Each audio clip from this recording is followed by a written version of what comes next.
Assalamu alaikum, peace be on all of you. I would like to start by saying that I have a brotherly love and a respect for everybody.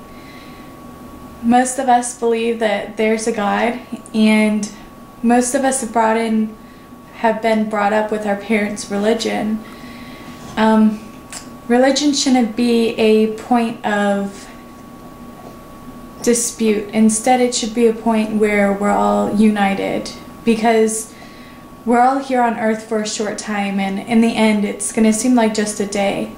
Eventually there comes a point where you start to have questions about your religion, and we all start to search, hopefully for the truth, and hopefully without past prejudice. For me, religion is a way of life. It is a how-to guide. Not how to hate, not how to be oppressed, not how to kill innocent people.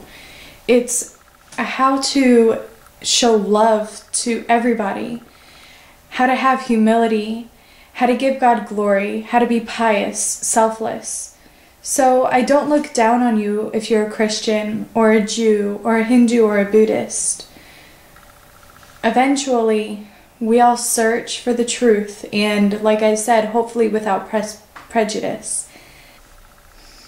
This is an introduction into my webpage. It's a collection of my questions before I came to Islam, my searching.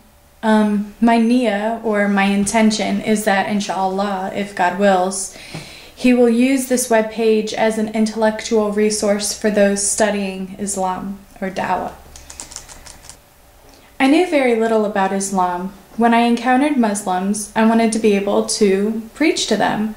I wanted to convert them, and that might seem a little audacious, and it was, but here's my background. I was very blessed to have a wonderful childhood and was indoctrinated with a theology from a very young age. And I was raised with a deep-rooted knowledge of my faith. For example, the Heidelberg Catechism, Canons of Dort, and shorter and longer catechism were regular reference guides for the kind of studying that I regularly did as a child. I was raised as a Presbyterian Protestant Christian, went to church 2 times on Sundays, went to catechism and prayer meetings on Wednesdays, was raised in a Christian private school all my life, have 3 uncles who are ordained ministers, and my father is an extraordinary man who's also an ordained minister. My grandparents were missionaries to Africa, Kenya. One of my uncles is currently on the mission field in South Africa, preaching mainly to Muslims. I praise God for my childhood, and I wouldn't trade it for the world. Religion was not just a name for me, and it's not just a name for me. It was my identity, a source of serenity. I felt a sense of fulfillment with studying and the knowledge of my religion. So I felt very confident in my faith, and I'd propagated Christianity before and thought I would have no trouble talking to these Muslims about religion. So I started asking them questions about Islam, not for my knowledge, but just to open the topic and to see where I could wedge in Christianity.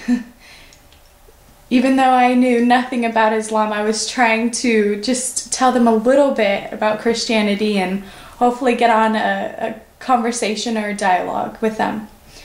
The person I spoke to knew that I was a devout Christian and told me that he believed in Jesus. As a Muslim, he believed in Jesus, and that Mary was a virgin, and that Jesus healed the sick, the blind, the lepers, and that he believed that Jesus was one of the greatest prophets, like Abraham, David, Noah, Jonah, Moses, etc., who all did miracles, not with their power, but with God's, which really surprised me. I didn't know that they believed that. I told him that I heard someone say that Muslims worship Muhammad, which is hilarious now thinking about it, but that was my distorted view of Islam. I knew nothing about it.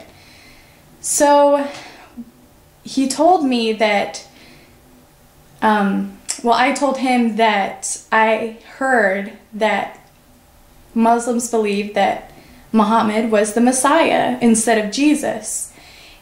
He believed that Jesus was the Messiah, translated Christ. And he laughed and said that he believed that there was only one God. And this God created the universe. He sustains it. He is absolute and eternal. He was never born. He does not procreate. He's not a man. And he is above comprehension. So he can't be Muhammad. I started explaining the theology behind Jesus' divinity. The person was not convinced at all and said he believed in only one God, and he's not a man. I told him that I too only believed in one God, and he's not a man, which sounds funny now, but as a Christian, you honestly believe something that has been